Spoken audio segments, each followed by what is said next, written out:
대학 도서관에서 밤늦게까지 공부하고 있었다. 갑자기 모든 전등이 꺼지며 정전이 되었다. 완전한 어둠 속에서 누군가의 따뜻한 숨결이 느껴지더니 부드러운 입술이 내 입술에 포개졌다. 심장이 터질 듯 했다. 불이 다시 들어왔을 때 눈앞에 서 있는 낯선 여자가 미소 짓고 있었다. 미안. 하지만 너를 보자마자 참을 수가 없었어. 나는 이윤하라고 해. 나는 한참 동안 아무 말도 하지 못했다. 손이 떨리고 얼굴이 화끈거렸다. 도서관 아는 곳 소란스러워졌고 사람들은 불이 나간 이유를 물으며 웅성거렸다. 윤하는 여전히 미소를 지으며 내 손을 살짝 잡았다. 이름이 뭐야? 그 목소리는 차분하고 자신감이 넘쳤다. 나는 겨우 윤희 한윤혜라고 대답하고는 책을 챙겨 서둘러 도서관을 빠져나왔다. 가슴이 너무 세게 뛰어서 숨이 막혔다. 집으로 돌아오는 지하철 안에서 나는 계속 그 순간을 떠올렸다. 대학 3학년 평범한 경제학과 학생인 내가 왜 그런 일을 당한 걸까? 나는 남자친구도 사귀어 본 적이 거의 없고 늘 공부와 가족 기대에만 매달려 살아왔다. 부모님은 서울 외곽에서 작은 가게를 운영하시며 착한 딸이 되기를 바랐다. 결혼은 당연히 남자와 안정적인 직장, 손주까지. 그런 내가 낯선 여자에게 키스를 당하다니. 머릿속이 혼란스러웠다. 다음 날 아침 강의실에 들어서자마자 누군가 내 어깨를 톡 건드렸다. 돌아보니 윤하였다. 그녀는 예술대학 소속이라 우리 과와는 거의 마주칠 일이 없었는데 오늘은 일부러 찾아온 듯 했다. 어제 일 미안했어. 하지만 후회는 안 해. 그녀는 커피 2잔을 들고 미소 지었다. 나는 당황해서 커피를 받아들며 그냥 잊어줘라고 중얼거렸다. 윤하는 고개를 저었다. 너도 느꼈잖아. 그 순간 뭔가 특별한 게 있었어. 그날 이후로 윤하는 자주 나타났다. 도서관에서, 카페에서, 심지어 캠퍼스 잔디밭에서도. 그녀는 내 일상을 천천히 파고들었다. 나는 점점 피할 수 없다는 걸 느꼈다. 밤마다 침대에 누워 그 키스를 떠올리며 얼굴을 붉혔다. 이게 뭐지? 나는 여자를 좋아한 적이 없는데 하지만 윤하의 미소와 목소리가 자꾸만 머릿속을 맴돌았다. 일주일 후 윤하는 나를 학교 근처 작은 공원으로 불렀다. 벤치에 앉아 그녀는 자신의 이야기를 했다. 나는 고등학교 때부터 여자를 좋아했어. 가족은 아직 모르고. 한국에서 사는 게 쉽지 않지. 그녀의 눈빛은 솔직하고 강했다.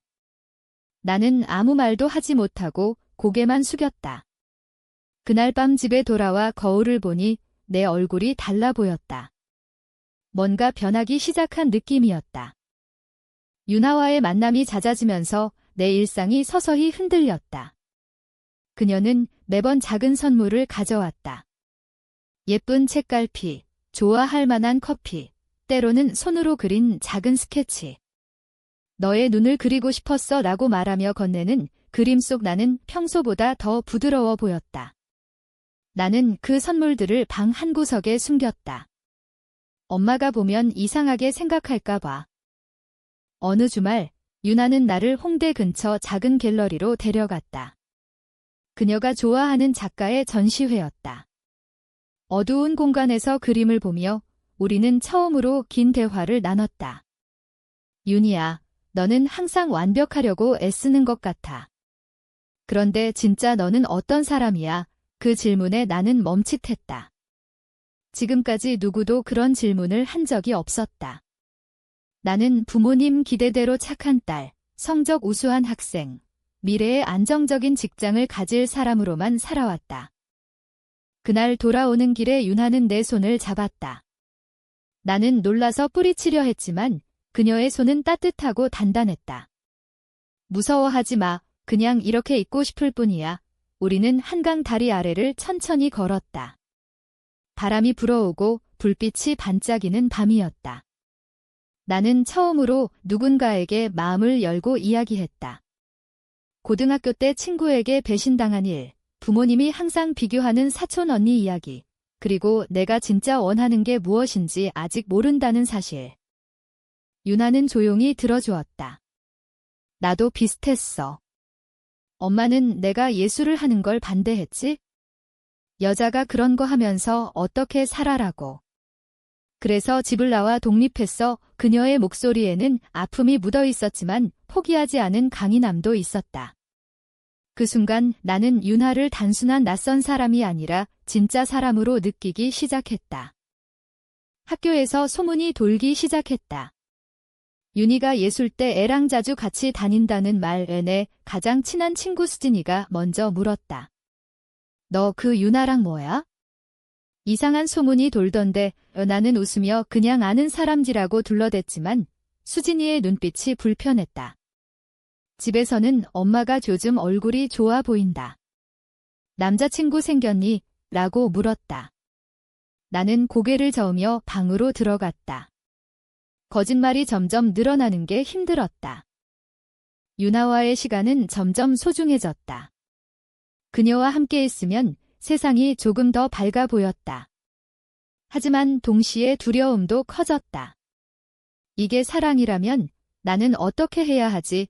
밤마다 그 생각에 잠을 이루지 못했다. 가을이 깊어지면서 유나와 나는 더 자주 만났다. 주로 사람들 눈을 피해 한강공원이나 작은 북카페에서. 유나는 내 손을 잡고 너와 있으면 내가 더 솔직해지는 기분이야 라고 말했다. 나는 그 말을 들을 때마다 가슴이 따뜻해지면서도 불안했다. 한국 사회에서 여자끼리의 사랑은 아직 용납되기 어려운 일이었다. 뉴스에서조차 동성애 이야기가 나오면 부모님은 인상을 찌푸리셨다. 어느 날 유나는 나를 자신의 작업실로 초대했다. 작은 원룸이었지만 벽마다 그림과 스케치로 가득했다. 그녀는 나를 그렸다. 가만히 있어? 지금 내 표정이 제일 예뻐. 붓이 움직이는 소리만 들리는 조용한 시간이었다. 그림이 완성되었을 때 나는 놀랐다. 거울로 보는 나보다 더 빛나 보였다. 이게 진짜 너야, 윤희야. 그날 우리는 처음으로 서로를 안았다. 포옹이었을 뿐이었지만 그 따뜻함은 키스보다 더 강렬했다. 유나는 내 귀에 속삭였다. 천천히 가자.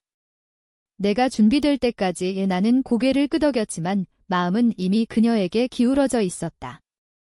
그러나 행복은 오래가지 않았다. 수진이가 나를 따로 불러냈다. 너 진짜 유나랑 사귀는 거야?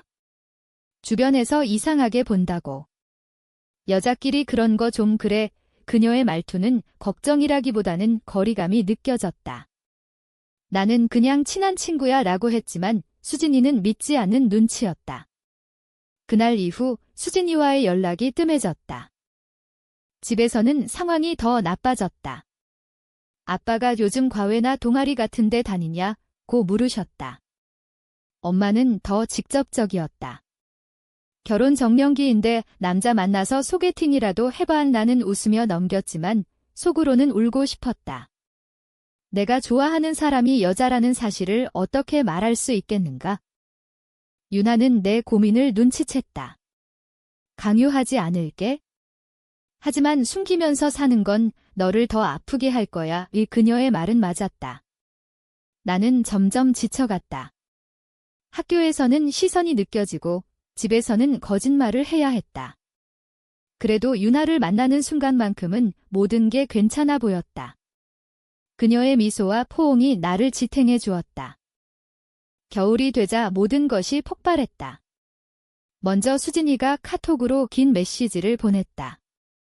미안하지만 더 이상 너랑 같이 다니기 힘들 것 같아. 주변에서 이상하게 보니까 그 메시지를 보고 나는 한참 동안 울었다. 가장 친했던 친구의 배신이었다. 학교에서 만난 그녀는 시선을 피했다. 더 큰 문제는 집에서 터졌다.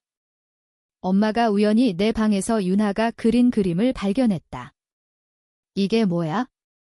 왜 여자가 너를 이렇게 그렸어? 엄마의 목소리가 떨렸다. 나는 변명하려 했지만 말이 나오지 않았다. 아빠까지 나서서 너 혹시 이상한 거냐? 라고 물으셨다. 그 순간 집 안 공기가 얼어붙었다. 나는 윤하에게 전화했다. 집에서 알게 됐어. 큰일 났어. 윤하는 바로 달려왔다. 우리는 학교 근처에서 만났다. 그녀는 내 손을 꼭 잡고 함께 이겨내자라고 말했다. 하지만 현실은 녹록지 않았다. 부모님은 나를 시골 친척집으로 보내겠다고 하셨다. 정신 차리게 해야 한다는 말이었다. 나는 절망했다. 윤아도 자신의 집에서 압력을 받기 시작했다. 그녀의 언니가 소문을 듣고 연락해 너 때문에 가족 망신시키지 마라고 했다. 윤아는 나에게 나도 포기 안 할 거야. 너만 괜찮다면 이라고 말했다. 우리는 서로를 안고 울었다. 사랑이 이렇게 아픈 것인지 처음 알았다. 결정의 순간이 다가왔다. 부모님은 나를 데리고 상담소를 찾으셨다. 상담사는 청년기 혼란일 수 있다며 중립적인 말을 했지만 부모님은 치료를 받아야 한다고 주장하셨다. 나는 그 자리에서 처음으로 큰 소리를 냈다. 저는 잘못된 게 아니에요. 그냥 사랑하는 사람이 여자일 뿐이에요. 그 말 한마디에 집안은 난리가 났다. 그날 이후 나는 집을 나왔다. 윤아의 작은 작업실에서 함께 지내기 시작했다. 처음엔 두려움과 자유가 뒤섞였다. 낮에는 아르바이트를 하고 밤에는 서로를 위로했다. 윤아는 이제 우리만의 삶을 만들자라고 말했다. 하지만 현실은 만만치 않았다. 가족과의 연락은 끊겼고 학교 친구들은 점점 멀어졌다. 시간이 지나면서 나는 변했다. 예전처럼 완벽하려 애쓰지 않고 내 감정을 솔직하게 표현하게 되었다. 윤아와 함께 그림을 그리고 책을 읽고 미래를 이야기했다. 그녀는 나에게 용기를 주었다. 사랑은 선택이 아니라 존재야. 우리는 그저 존재할 권리가 있어? 봄이 되자 부모님으로부터 연락이 왔다. 엄마가 울면서 집에 돌아오라고 하셨다. 나는 윤아와 함께 집으로 갔다. 아버지는 여전히 화가 나 있었지만 엄마는 조금 달라져 있었다.